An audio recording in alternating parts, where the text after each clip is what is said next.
ఒక ప్రకటన.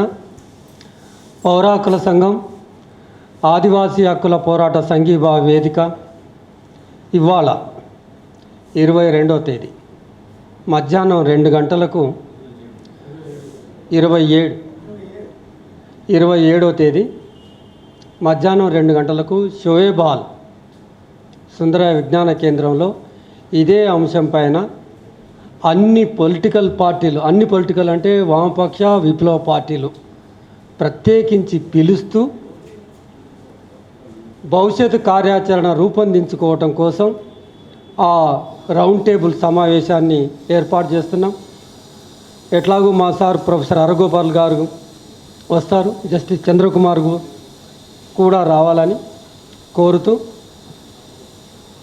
కేంద్ర ప్రభుత్వం ఇవాళ బీజేపీ ఎంత నికృష్ట స్థాయికి చేరుకున్నదో చాలామంది వక్తలు మాట్లాడి ఉన్నారు.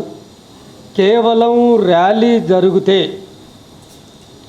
వాళ్ళ పీఠాలు కదులుతాయని భయపడి శవంతో ఎంత నికృష్టమంటే శవం మీద ప్రతీకార చర్యలు, అవి కుళ్ళిపోవాలని, దుర్వాసన రావాలని, పురుగులు పట్టాలని, మనిషి జీవించినప్పుడు ఎంతైతే హింసించారో చనిపోయిన తర్వాత కూడా అంత హింసకు గురి చేశారంటే ఆ బీజేపీ ఎంత నికృష్టమైన పార్టీయో దానంతటా అది బయట పెట్టుకున్నది అని తెలియజేస్తూ ముగిస్తున్నాం.